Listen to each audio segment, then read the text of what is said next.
today's lesson is going to be about dandelion puffs. Now, we're going to talk about several different things, and one will be composition. That's how you place things on the page.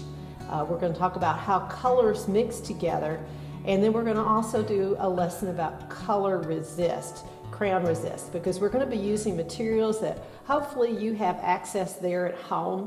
All you'll need to do is to gather up a few items I've got here. I've got some regular magic markers like these. It can be whatever brand you want, but what you want is either washable or non-permanent. You'll see why later. But you will also need at least one black Sharpie marker. You'll need a pencil and you'll need a white crayon.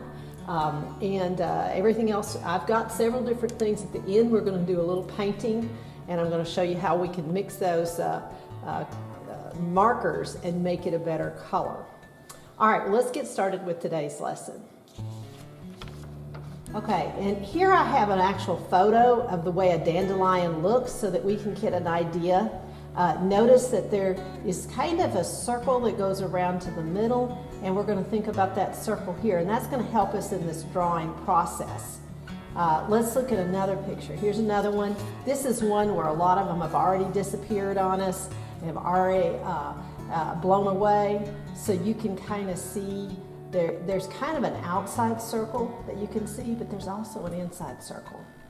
Now, another thing that we do when you think about composition is it's better that things aren't right in the center. So we're going to draw about 3 different dandelions, more on one side or the other. And we're first of all not going to think about the stems, but I'm going to lightly draw, and you can do this with any kind of a pencil. I would suggest to draw lightly, and you just kind of draw an outside circle because we're going to erase this later. There's one. They don't all have to be the same size. I think I'll make this one a little smaller, and maybe one down in here, and we'll do some more later. Now, within each one of the circles, I'm going to draw another smaller circle just inside. And remember, you can pause this video at any time if you want to play a catch-up. You can watch and pause and replay. So now it looks kind of like 3 little records. Well, that's the inside, so I'm going to think about where I want my stem to be. So I'm going to kind of eye it. I think I'm going to have it turn a little bit to the side, as if they're blown away. And I'm going to let this one disappear and maybe come back up here. And now I'm going to start on the very inside, and I'm going to think about that center, and I'm going to start drawing things that look like they're going hands of a clock. So they go from the center to some part of the circle. Looks a little like a wheel, and I'm just going to draw some around that circle. And then at the end, which it looks like the letter Y. We can make our chicken foot. We're just going to kind of start branching off.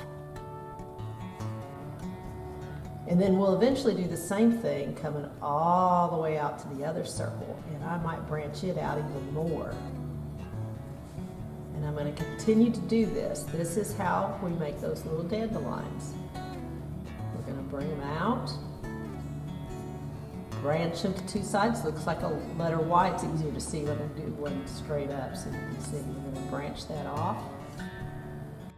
Okay, now you want to find a permanent marker like a Sharpie, and you're going to go over all of your lines except for the outside circles. We're going to leave that alone because in the end we're going to erase a lot.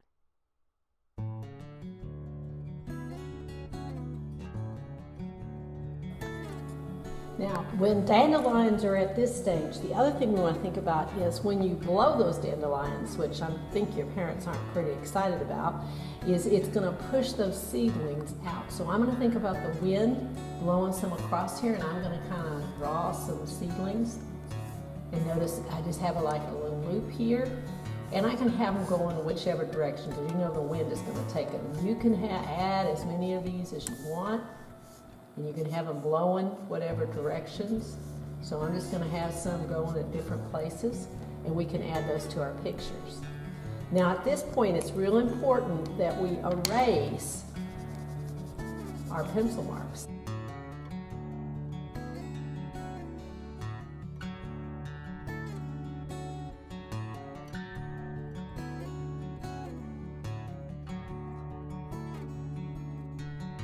Now next process we're going to do is we're going to do a crayon resist. So I'm going to get a white crayon. It can be any kind of crayon, or if you have something around the house, sometimes people have oil, something called a pastel, that's an oil pastel or an oil crayon.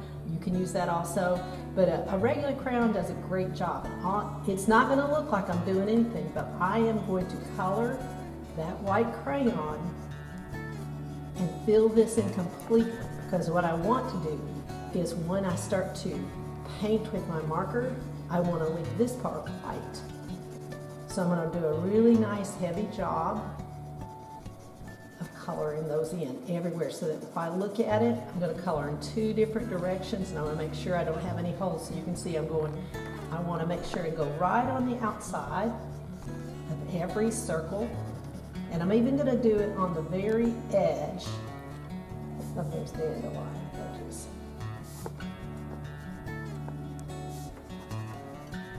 Now when you're coloring with a crayon like this, they sometimes break, but that's okay. Just keep on using them. Now it seems like it's not doing anything. You can kind of see it'll coat that black a little bit, but it's important to get even the paper behind that in between.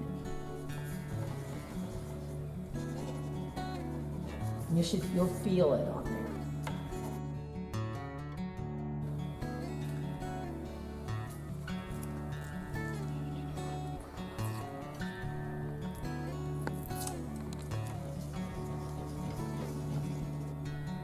Okay, back to our original picture. You can see I've got all this painted in here. Well, I painted it with marker. And here's another one. It's got a different color choices. And we can kind of see what happens. Well, the kind of markers that I'm asking you to find around your house are probably just a regular, I've got some Crayola here or whatever. It doesn't matter the brand as long as it's not a permanent marker. I went ahead and played around and got some other colors here, and I went ahead and blended because I found that some colors mix better than others. And this is where you can go find a brush. It can be kind of a craft brush. It can be any kind of brush that you have. And what I've done is I've colored certain colors together, and you may want to experiment a little bit.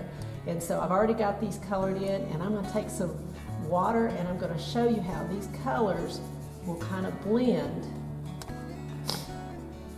And so you might want to do that on another piece of paper so you can kind of see how they're going to blend before you ever get started. And you can see some colors blend nice.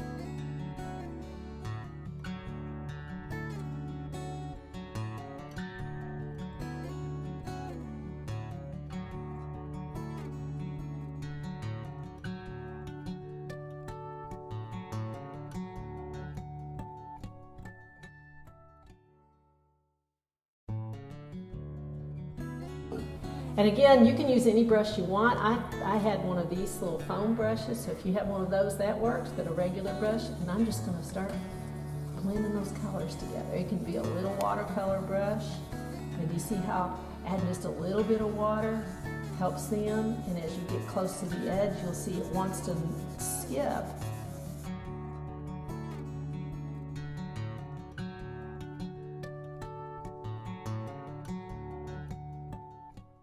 All right, you can pause this video at any point. Sometimes I've gone very quickly today, but I hope that you have enjoyed this process. I want you to experiment and have fun with it, and I hope that you'll send me some pictures of work that you've done too. Thank you for coming today and watching.